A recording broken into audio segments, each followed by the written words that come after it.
जब हम बात कर रहे हैं 7 चरण के चुनाव, 7वें चरण का चुनाव अब कुछ ही घंटों की देरी पर है, जो होना है मतदान, किस तरीके से देख रहा है विपक्ष इसको? इंडिया ब्लॉक कितने आश्वस्त आप हैं? क्योंकि सरकार की तरफ से प्रधानमंत्री हो चाहे गृह मंत्री हो, पूरी तरीके से आश्वस्त हैं तीसरी बार सरकार बनाने और आगे का 125 दिनों का प्लान भी आगे रख चुके हैं। देखो, वो कुछ भी कहे, देश के जनता ने डिसाइड किया है कि इस वक्त मोदी के लीडरशिप को स्वीकार नहीं करना चाहते। और दूसरी चीज़ ये है कि इस इलेक्शन में महंगाई और अनएम्प्लॉयमेंट बहुत बड़ा काम किया है। उसके साथ ही साथ संविधान का और डेमोक्रेसी का भी ये लोगों के दिमाग में बैठ गया है। तो इसीलिए वो जितने भी नंबर्स बताएंगे वो नहीं बैठ रहे, कहीं किसी इसमें संदर्भ में नहीं बैठ रहे। वो कम से कम वो देखना चाहिए उन्होंने, जैसा कि आंध्रा में उनको कुछ मिलेगा, लेकिन तेलंगाना में तो कांग्रेस का इम्प्रूव होगा ना, कर्नाटक में इम्प्रूव होगा कांग्रेस का, जहाँ एक ही सीट थी।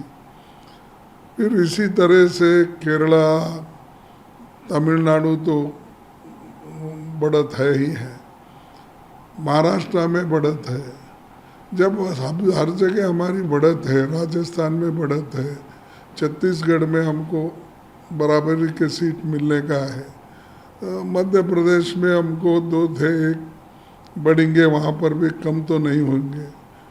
और उसी ढंग से मध्य प्रदेश में, हमारे उत्तर प्रदेश में भी जो बहुत कम सीटें थी पहले हमारे को, आज वो हम मिल के लड़ने से वहाँ भी हमारे को बढ़त है। फिर किस बेसिस पे वो कह रहे हैं कि उनको बहुत से सीटें मिलेंगे और 400 पार करेंगे, ये स्लोगन जो दे रहे हैं, ये लोगों को मैं समझूंगा कि लोगों को एक बेवकूफ़ करने की बातें हैं। तो और ऐसा उनका रवैया पहले से है और कोई वो नंबर उतना बना नहीं सकते। हमको लगता है कि गठबंधन की सरकार आ जाएगी।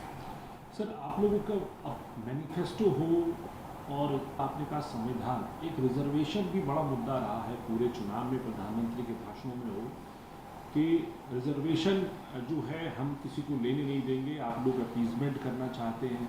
आप लोगों की तरफ से बार बार ये कहा गया कि हम जो है गिनती करवाएंगे। तो क्या माना जाए कि इस संदर्भ में जो है जनता कहाँ विश्वास कर रही है? और ये मुद्दा जो संविधान और रिजर्वेशन का है, कॉन्स्टिट्यूशन बदलने वाला जो आप लोगों ने बनाया है, क्या ये लोगों तक पहुँच पाया है? और क्या जो वोटर पिछली बार नहीं था आपके साथ इस बार आ रहा है? बहुत से लोग समझ गए हैं किस तरीके से इन्होंने अपने रिजर्वेशन को ख़त्म कर रहे हैं। अगर ख़त्म नहीं करते या उनके दिल में इनके लिए अच्छी भावना होती, वो सेंट्रल गवर्नमेंट में 30 लाख वैकेंसी भर देते। उसमें से तो आधे से ज़्यादा गरीबों को ही मिलने थे, दलित, पिछड़ा, इनको ही मिलने वाले थे। तो वो उन्होंने नहीं किया। हर चीज़ वो कहते हैं कि बदलेंगे। कैसा बदलेंगे? संविधान में तो ये है, शेड्यूल कास्ट के लिए तो इन्होंने नहीं बनाए, ये तो डॉक्टर अंबेडकर जी ने लड़के गांधी जी के साथ संवाद करके उनसे एश्योरेंस लेके रिजर्वेशन वहाँ से शुरू हो गई कि जो आने वाले संविधान में भी इसको लिया गया।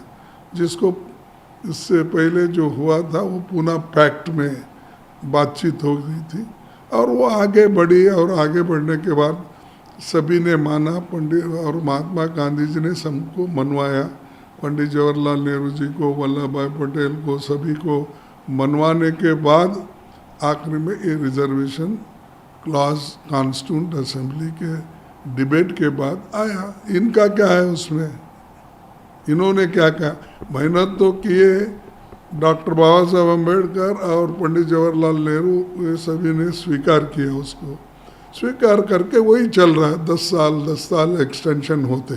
जब तक इस देश में अस्पृश्यता है और उनको समान दृष्टि से जब तक देखा नहीं जाता या समान दृष्टि से उनको हक नहीं मिलेगा, तब तक रिजर्वेशन ये रहेगा।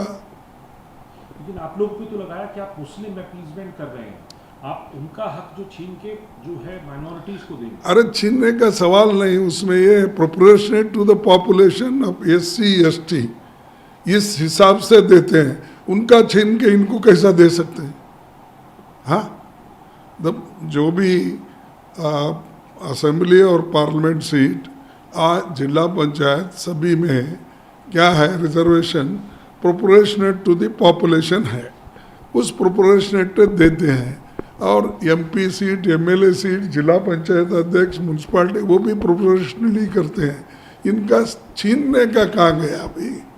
अब जो स्टेट रहती है, स्टेट वाले वहाँ के जनसंख्या के आधार पर वो हर स्टेट रिजर्वेशन देता है, तो हमारा छीन के उनको देने का कहाँ से आया? ये लोगों को झूठ नहीं बोलना चाहिए। सर, प्रधानमंत्री 45 घंटे के उपवास पर बैठे हैं जो कन्याकुमारी के अंदर, आपकी पार्टी ने इस पे आपत्ति भी जताई है। क्या क्या क्या आप लोगों की आपत्ति है और जो है क्या आपका इसके ऊपर रिएक्शन?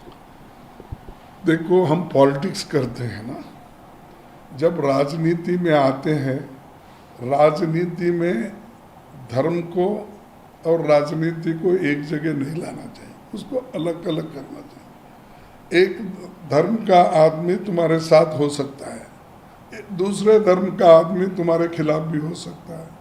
इसीलिए ये धर्म के भावनाओं को चुनाव से, वोट से जोड़ना ये गलत है।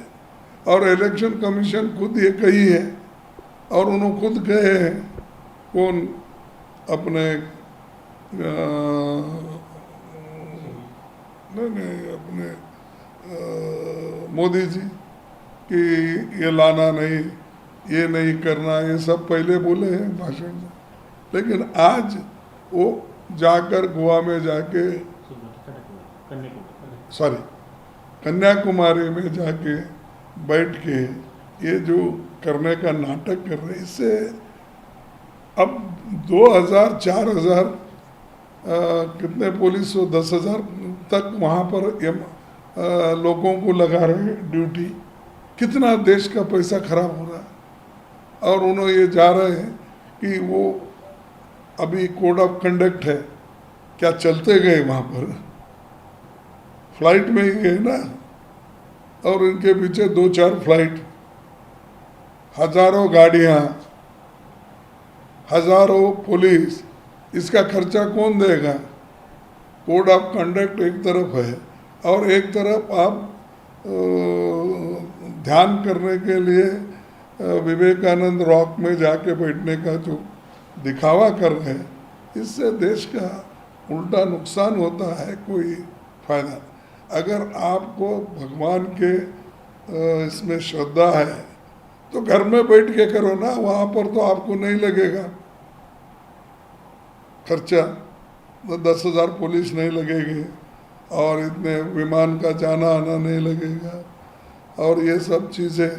नहीं तो आप अपने पार्टी से भर्ती करो, नहीं तो खुद उसको खर्चा उठाओ। तो प्रधानमंत्री को आपने एक और बात को लिया है, वो उनके बयान को लेकर जो उन्होंने महात्मा गांधी को लेकर बयान दिया, उसको भी आपकी पार्टी लगातार घेर रही है, उस पर क्या कहेंगे आप? देखो, मुझे तो हंसी आती है। महात्मा गांधी जी ये तो गुजरात के हैं। अगर गुजरात के आदमी को महात्मा गांधी जी के बारे में मालूम नहीं है और उसको वो खुद प्रचार नहीं करते प्राइम मिनिस्टर, तो हम क्या कहना चाहिए? अरे आपके राज्य का और इस देश का बहुत बड़ा नेता जिसको हम राष्ट्रपिता मानते हैं, ऐसे आदमी का प्रचार तुम क्यों नहीं कर रहे? तुम्हारे तो खासकर गुजरात के ही है,